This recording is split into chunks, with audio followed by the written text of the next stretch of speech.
The summer of 1873 sat heavy over Cutter's Creek, Texas, like a wool blanket soaked in heat.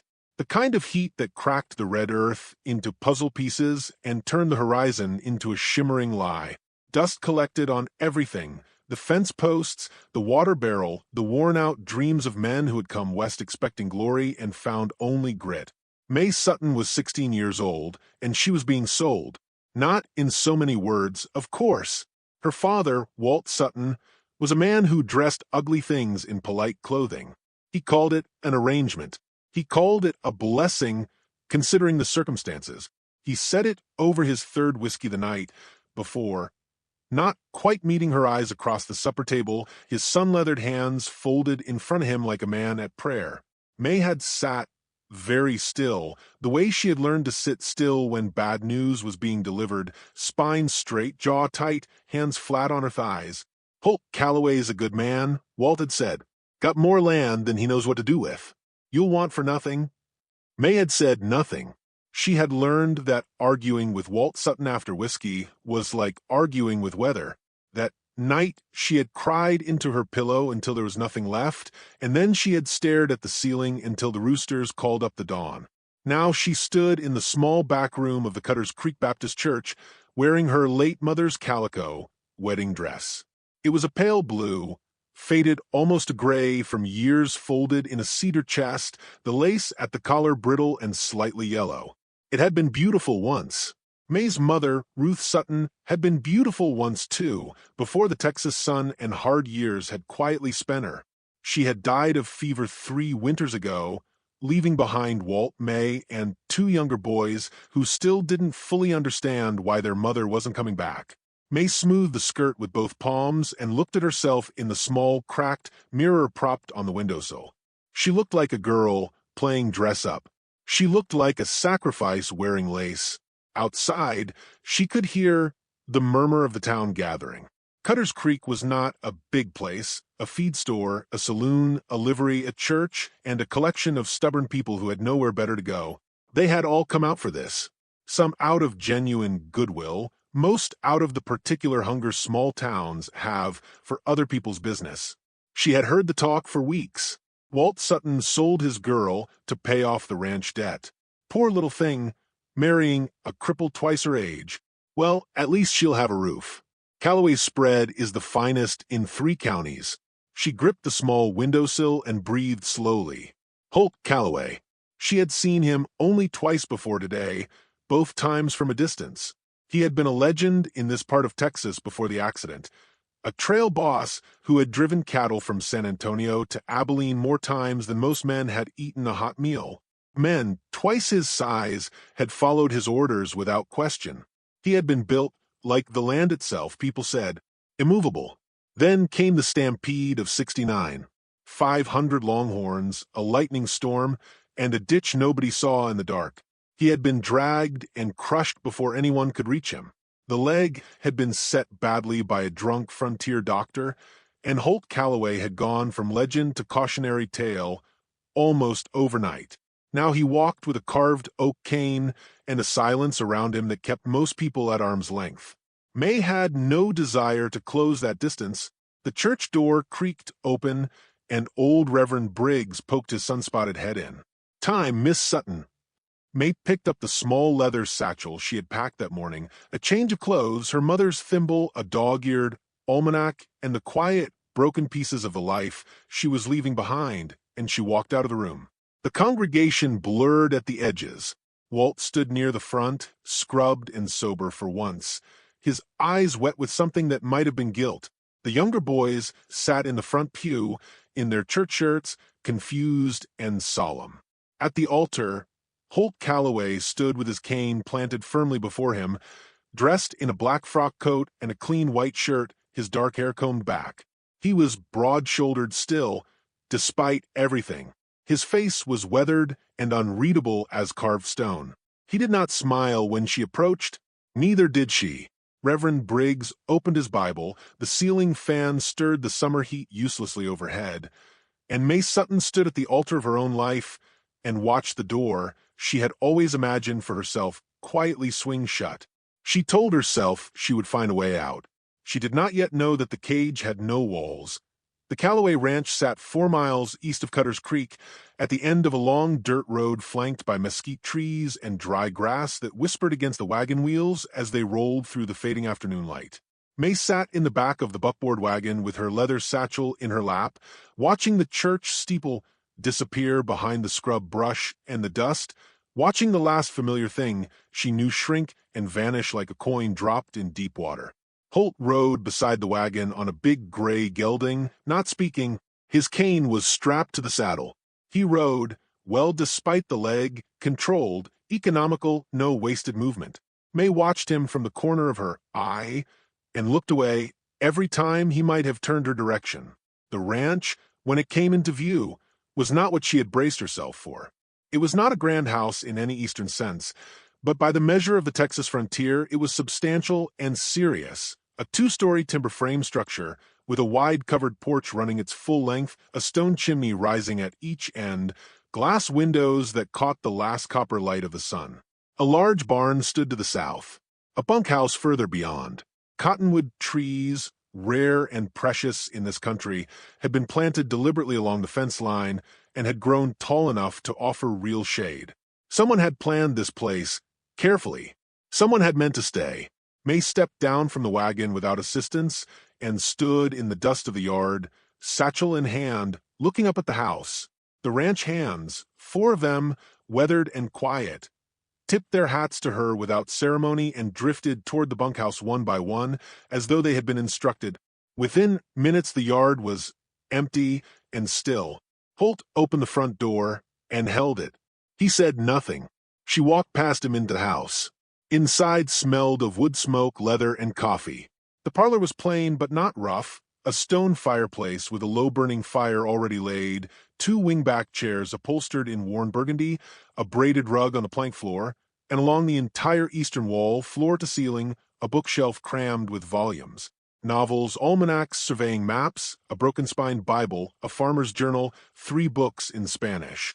Mae stared at the shelf for a moment longer than she intended. The supper table was already set. 2 plates, 2 tin cups, a cast iron pot of beans and salt pork keeping warm on the stovetop, a pan of cornbread covered with a cloth. No candles, just the steady amber glow of an oil lamp hanging from the ceiling beam. Holt hung his coat on the peg by the door, poured 2 cups of coffee from the pot on the stove, set one in front of her chair, and lowered himself into the chair across the table with the careful, practiced movement of a man who had long made peace with pain. He wrapped both hands around his cup. He looked at her directly for the first time since the altar. "I didn't ask for this either," he said. His voice was low and unhurried. The voice of a man who chose his words the way a careful man chose his footing on bad ground. Mae sat down slowly. She did not touch the coffee. "Then why," she said, keeping her voice flat and even, "did you agree to it?" He was quiet for a moment, not the silence of a man with nothing to say, but the silence of a man deciding how much truth to spend. "Your father was 3 months from losing everything," Holt said. "The ranch, the livestock, the roof over your brothers. There were debts owed to men who don't wait on payment." He set his cup down. "He would have lost it all before the first frost. You'd have had nothing. 3 of you on the trail with nowhere to land."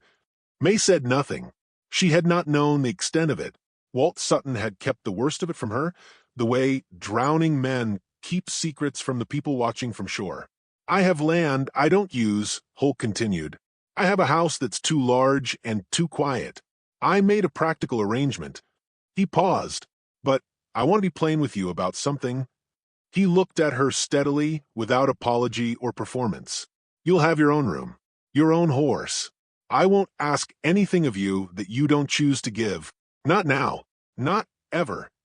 Mae studied his face for a long moment. She was 16, not naive. She had grown up on a working ranch, around working men, and she knew the difference between a man saying a kind thing and a man meaning it. She looked for the angle in his expression, the flicker of something practiced or false. She found nothing she could name as dishonest. She picked up the coffee cup and drank. After supper, which passed mostly in silence that was somehow not uncomfortable, Holt settled into one of the wingback chairs by the fire and reached for a book from the side table without ceremony or explanation. It was a battered copy of a frontier novel, its spine cracked and pages soft with handling. He opened it to a marked page, shifted his bad leg to a more comfortable angle, and began to read aloud. Not to her, precisely. Not in the manner of a man performing. Simply in the manner of a man who read aloud the way others hummed, naturally without thinking about it, as though the house needed the sound of words the way it needed the fire for warmth. His voice moved through the pages steadily. A story of open plains, a cattle drive, a man trying to find his way back to something he had lost. Mae sat in the other chair, her satchel still on her lap, like armor she hadn't yet decided to set down, and she listened without meaning to. At some point the ranch dog scratched at the front door.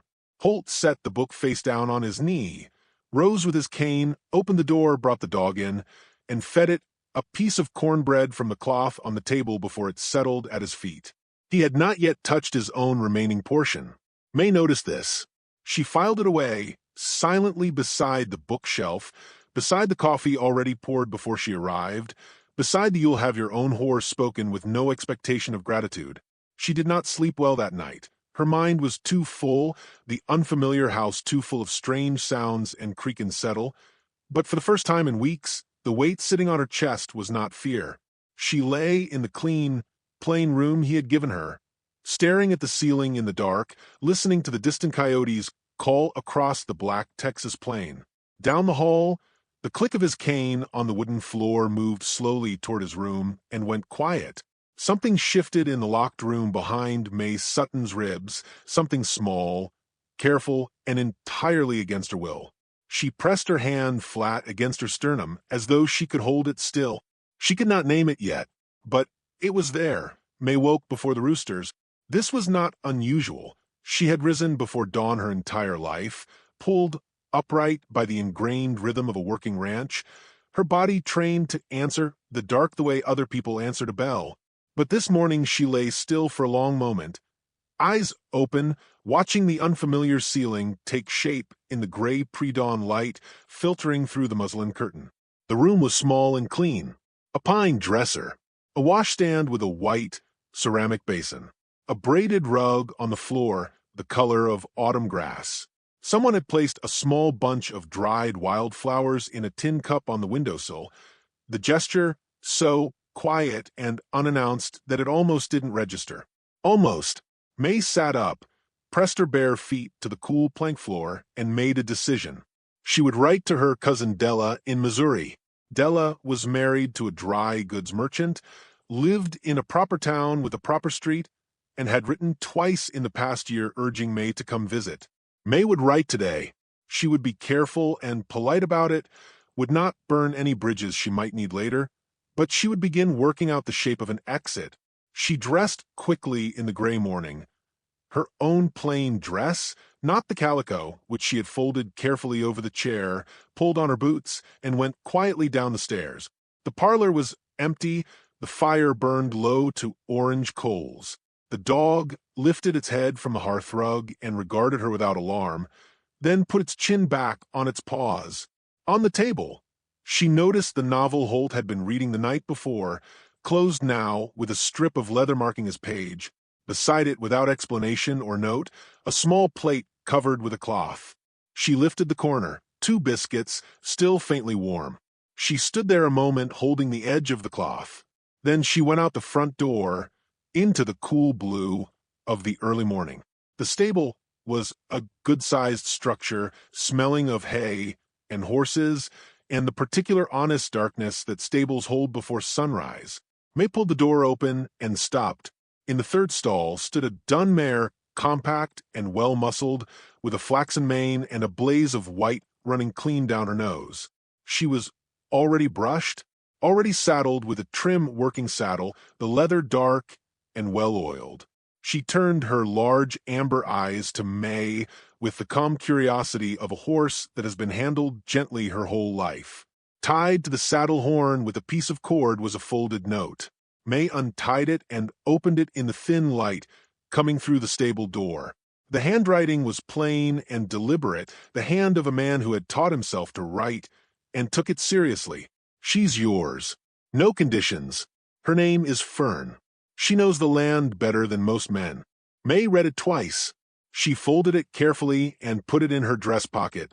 She stood with her hand on Fern's neck, feeling the warmth of the animal beneath her palm, and the letter to Cousin Della in Missouri began to feel, for the first time, slightly less urgent. She heard him before she saw him.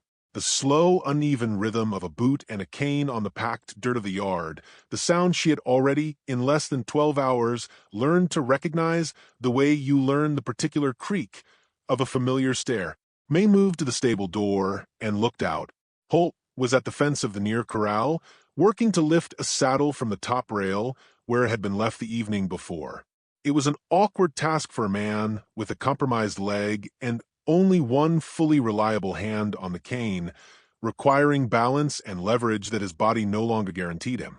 He worked at it steadily, without hurry, without frustration. She could read on his face, simply with the patient problem-solving of a man who had long ago made his peace with doing hard things the long way. 2 ranch hands were within 20 feet of him, tending to morning tasks. Neither moved to help. Mae's first instinct was to think them cold. Then she watched more carefully and understood they were not ignoring him out of indifference. They were giving him the one thing a proud man values above assistance: dignity. They had clearly learned over time that Holt Calloway did not want to be rescued from his own life. And so they worked nearby, present and available without hovering. The respect in it was so plain and so unspoken that it struck Mae somewhere behind the throat. She watched him get the saddle. It took him a little longer than it would have taken another man. He did it completely on his own. He looked up and found her watching from the stable doorway. Neither of them spoke for a moment. "You found Fern," he said finally. "I did," Mae said. "She suit you." Mae glanced back at the dun mare, then back at him. "She's fine," she said, which in the plain economy of frontier speech meant considerably more than it sounded.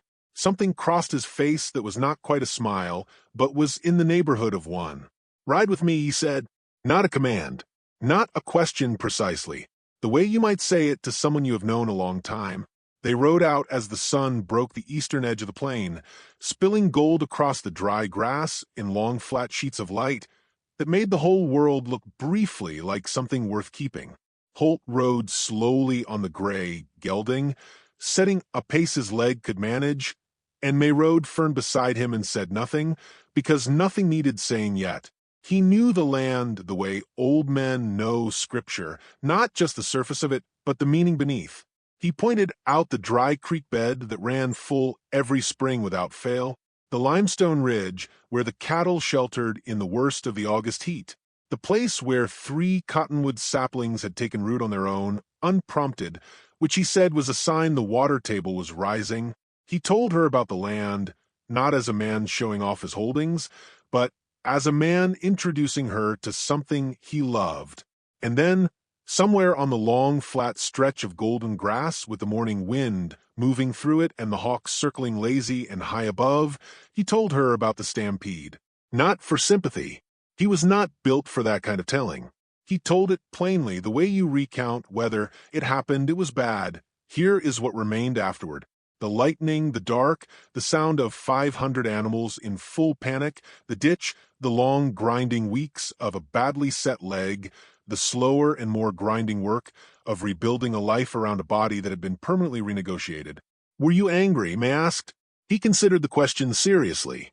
For a while he said, "Then I got tired of being angry at something that didn't care whether I was angry or not." Mae looked at the horizon.